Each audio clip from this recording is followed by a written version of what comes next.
In the Himba villages in northern Namibia, water is scarce and often has to be carried over long distances. Like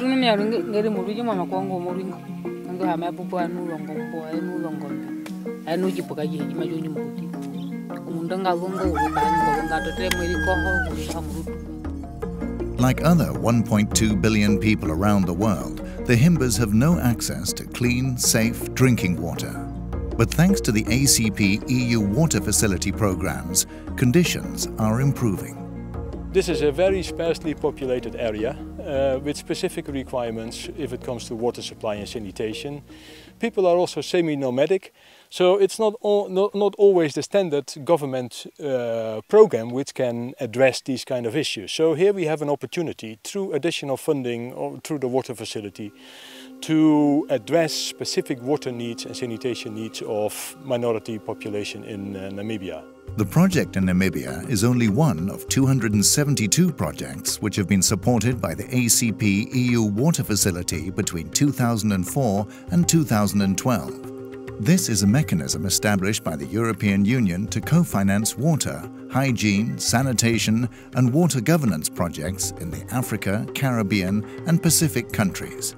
Almost 40 million people in more than 50 countries have benefited from safe water supplies, improved sanitation and hygiene education. The program is made possible from 700 million from the European Union and a 12 million euro grant from the Spanish government. A key principle for the water facility is close cooperation with local organizations. In this case, the aim of the Namibian Red Cross project, which is co-funded by a grant from the water facility, is to improve health among the Himba and reduce common diseases such as diarrhea and cholera by providing access to safe drinking water and improved sanitation while promoting hygiene practices.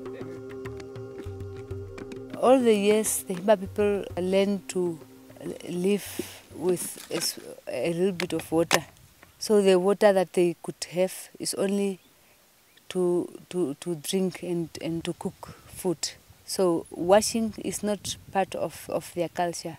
We only have to look here 200 meters from here, where there is a natural stream, where also cattle is drinking. If you look at the water quality there, and that was the source of water for people 10 years ago, it's dirty, it is contaminated by manure of cattle.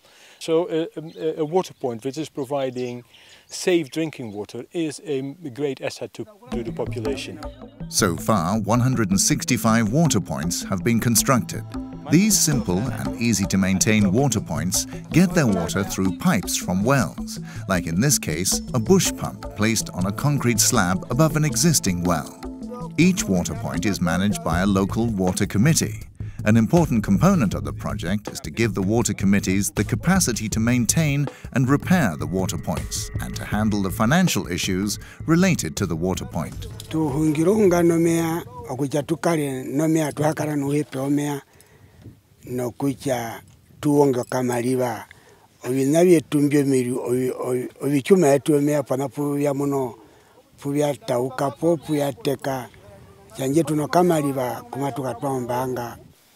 My wish is that the community will take more and more ownership, and maybe after some years, Red Cross won't be needed anymore. Safe water is essential for improving the health of the villagers, but efforts will be in vain if sanitation and personal hygiene are not improved. The Himba are among the 2.5 billion people worldwide who have no or very limited access to sanitation. So in order to reduce the transmission of diseases via human feces, the Red Cross has also set up simple latrines at schools and households in the Himba villages. Worldwide, more than 6 million people have benefited from similar projects financed by the water facility. Promoting and teaching hygiene helps the Himba to understand the link between sanitation, hygiene and health.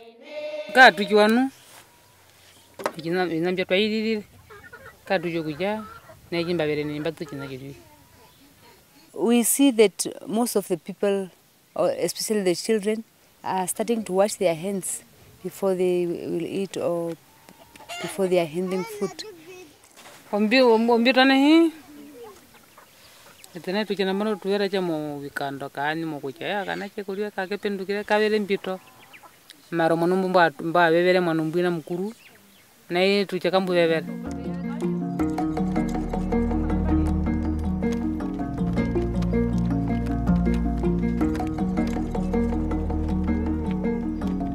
Namibia is the driest country in sub-Saharan Africa and has no rivers carrying water all year round. And there are dramatic fluctuations in the precipitation. Either there is no rain at all, or there is far too much. In the dry season, the water supply is too limited in the Kuvalai-Etosha Basin. But in the rainy season, vast areas are flooded. We are walking here into an area which is already fairly well flooded with water coming from Angola. As the rainy season has already started, you can add a local rainfall.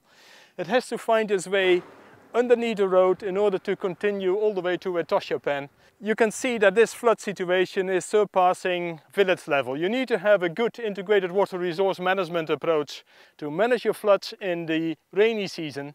Believe it or not, if we should be standing here in July, August, September, the dry season, you have only some water pools left for cattle drinking, but you need also to have access still to safe drinking water. And this is an approach, this integrated water resource management is funded by the water facility as a first test phase, and it will probably take about 10-15 years for the government to fully establish this plan. In the Kuvalai-Etosha Basin area, GIZ, the German international cooperation, with support from the water facility, is trying to establish a stable supply of water. At the moment, almost 800,000 people, or almost 40% of the Namibian population, depend on this 40-year-old canal. The canal is fragile in the sense that you have only one canal system, 150 kilometers long. So any interruption in the canal affects the whole water supply network. The canal is quite run down, but it still brings water from the source 150 kilometers further north in next-door Angola. The water is purified for drinking, but demand keeps growing because the water is also used for irrigation, fish farming, and by local industry. So ensuring a steady flow of water is crucial for the society. The European Union felt that the Etosha-Kuvalai Basin had a very specific conditions that made us want to work together with GIZ in order to manage the water system. First, it is a very densely populated area, about 20–30% of the Namibian population lives here. Secondly, it has a specific water problem because while during some time of the year the drought is very severe, at other times of the year the floods will fill the plains in this area. So they needed some support regarding the management of water. One way of ensuring a more stable flow of water is to search for new sources. So an important part of the GIZ project is test drilling in search of alternative groundwater. The water facility can then finance infrastructure work and support good governance to new water source. We are still investigating, but the more we drill, the more water we do find actually.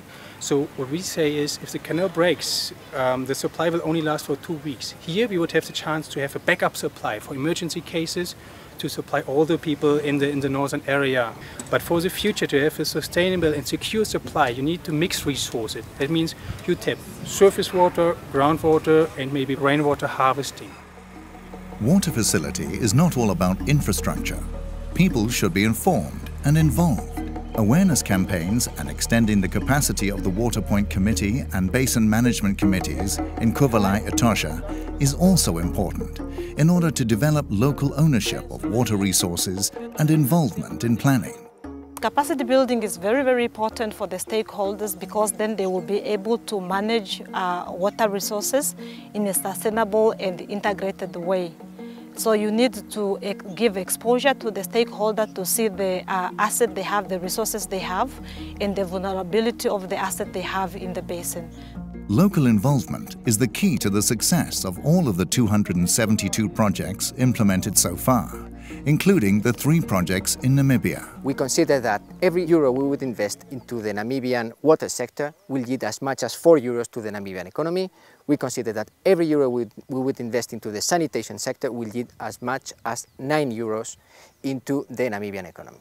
With both the support of GIZ and the support of the EU, definitely it's not going to be there forever. So they are supporting us to be able to stand on our own feet and be able to manage and facilitate the management of this resource by ourselves. So definitely that capacity is a key, because if we don't have it, when these projects come to an end, then we are back to square one. In the long run, our objective is for Namibians to run the water sector.